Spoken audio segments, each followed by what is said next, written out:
This channel is supported by Truefire. Truefire, stop all that. The Truefire All Access membership, they've brought the price down for March Madness, they're calling it. So the cheapest you can get it any time of year is $99. It beats the codes that I normally tell you about. So I just wanted to shout that out here. So you get All Access membership for $99 for the year. You know, get into your Tim Millers, your Robin Fords, there's Larry Carlton stuff on there, there's Eric Johnson stuff on there. Like, all of our favourite players seem to have Truefire courses. Check that out. March Madness, it's mad. So this guitar belongs to Anthony, who's kindly let me borrow a few things over the last couple of weeks. His son Justin let me borrow the Slash AFD 100 amp, and then the two road-worn Fender guitars, and also this Fender Tone Master behind me. Now, I started off this video with the idea that I would kind of ask the question, why would someone buy a Fender Custom Shop guitar? And I spent time going down the rabbit hole of watching actually a couple of videos. So Casino Guitars and Premier Guitars have two really cool videos, which is basically working to advertise the Fender Custom Shop, but I think it's worth watching if you're interested in this sort of thing. I kind of get the sense that a lot of people, probably myself included, think that you can maybe get a better guitar, a more authentic guitar from some other kind of builders. Myself personally, like, I use K-Line guitars. I've recently bought a Danacaster. You see, like, Natrocasters. It's easy to sort of just poo-poo this stuff as it's kind of expensive. But then I like watch a video kind of going through some of the stuff. I think it's actually super cool. So, as well as just talking about this guitar, which I think Anthony is looking to sell at some point if anyone is interested in it. This is a faded Sonic Blue limited edition 59 Strat. It has Journeyman relicking, which is just sort of lightly aged checking where actually looks really classy. And the neck is like a fairly chunky D shape, and yeah, has these clay dots. Fat 50s hand-wired pickups, and is like £7 and 13 ounces. I will get into some of that other stuff, but I kind of just wanted to share my thoughts on what you're getting with a Fender Custom Shop guitar.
you liked any of the tones in this video, I was using Helix Native. You can grab my presets for a $5.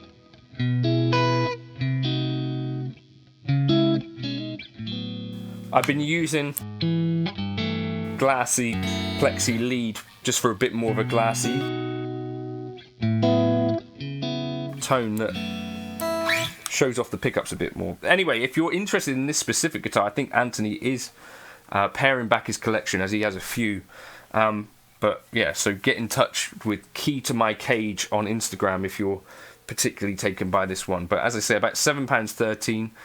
I don't know, it's got quite a lot of vibe to it. So for me, part of the thing with both Gibson and Fender guitars is obviously there's like a lot of pomp and circumstance. So you get like a Fender custom shop case, you get your case candy, you get the floor traveller that would have gone round with the guitar body in 2022, you know, with the specs on it, and that's kind of what would go around with the body as it made its way around the Fender custom shop, which is a separate part of the Fender situation, as I understand it, and they get this sort of thing.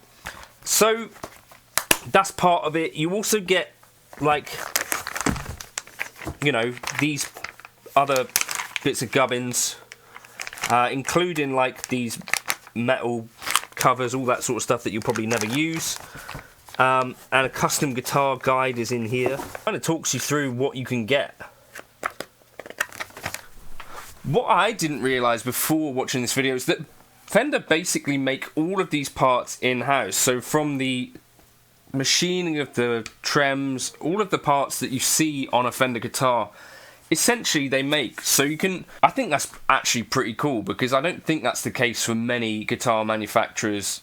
I think a lot of manufacturers be using like OEM parts, or like my K-Lines use Wilkinson parts and buy in like a lot of stuff, but they've got actually like the press that Leo used to use was in one of the original factories, is still in the Fender factory in Corona. So it's kind of really cool stuff. You see also like neck blanks and wood blanks and stuff like that. They are assigned to be custom shop when they come in. So that's kind of interesting. Like the lumber is designated for custom shop versus the other stuff. Then if you kind of team built, is like every guitar in the custom shop is built by these guys, and then the Masterbuilt thing, essentially there's like a 4-year wait list or something like that. Apparently one guy will overlook and oversee the whole project, so that's kind of like the difference there. Although I think it's still, they don't do every part of the guitar, so like the painting will be done by someone else, is just sort of supervised by the master builder, is the sense that I get. And the master builder, if in this case, like if it was Andy Hicks, apparently talks to every customer that orders one. I actually went on his Instagram, he's done some incredible looking guitars, so that's really cool to see as well. They're basically assembled apparently in 2 hours once all of the parts are done, which is surprising to me. I've kind of thought it would maybe take a bit longer than that. So basically the process is that the necks get CNC, and then the volute is hand sanded, and then likewise with the bodies, basically bodies are CNC'd and then hand sanded to get the right kind of, this edge here, the right sort of contours, which are done sort of period specific. Also, like the necks, similarly, they're CNC'd start. If you look at, they've got this kind of, they call it like the golden wall of necks, where they've got like all of the specific neck shapes, which is kind of interesting to me as well. These, yeah, as I say, these parts are machined in-house, and then the parts, you know, get sprayed and all of that stuff, painted. I think there's a few custom shop like painters, but it's kind of interesting to see the scale of the custom shop. It's actually not quite as big as I expected. So they are, although they are able to churn out quite a lot of guitars, I think you maybe think of the Fender custom shop as like the size of Sir or something like that. I think is maybe something like what it might be. Kind of interested. These plastics are cut as well with CNC and all that stuff. It's, I think, quite an interesting watch. So I think what you get with these things is that you're buying into basically some of the legacy and history with the Fender custom shop stuff. As well, if you put in a custom order, you could get some specific things that you're looking for. But I think there's just like a lot of like project music or shops like that, or Peach, that just put in regular orders so that they've got custom shop guitars coming through regularly. Having one in hand, it is very clearly, you know, just a guitar at the end of the day, but this has got quarter sawn maple. But like, say, my Danacaster or my K-Lines, you know, there's not same sort of heritage behind it. So whilst the guitar might be lighter,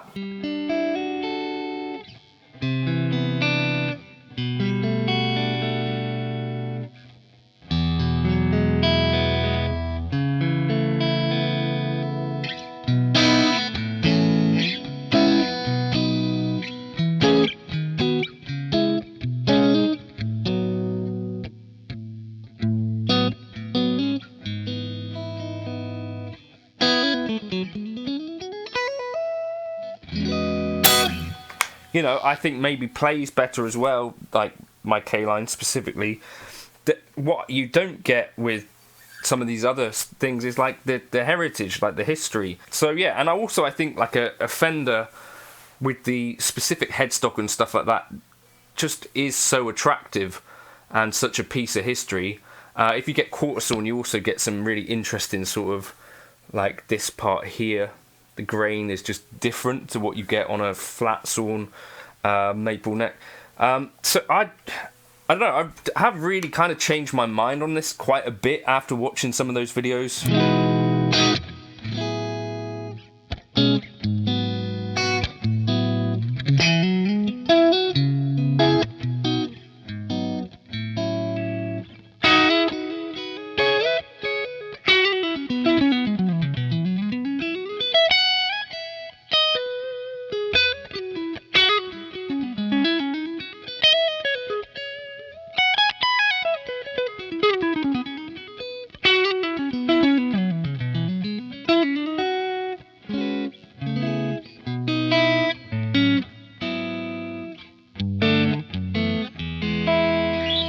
Your feelings on relics aside, I do think that Fender still do have the edge in general in terms of looks, like just because they have the right headstock and have the decal and stuff.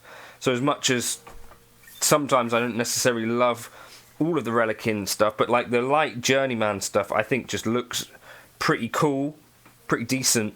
To me, it's kind of changed my mind on this. I think, as I can see having had one in hand, like it's not the sort of thing that you necessarily would have loads of, but to have one Fender Custom Shop Strat that you sort of play for a long time, like my buddy Jake has got his Fender Custom Shop Strat that is not his favourite Strat ever, or not the best he's ever played, but, you know, if you can hang on to it for a while and play it, I do think they do, I don't know, the vibe. The vibe is there with them, right? And like the colour of this is just amazing. Let me know your thoughts in the comments. I think that's kind of, for me, I can understand why someone would buy a Fender Custom Shop, having played a few. It's not necessarily about them being better guitars than anything. I think it's about buying into the history and the iconography and the heritage. And I think that's a totally fine reason to buy a guitar.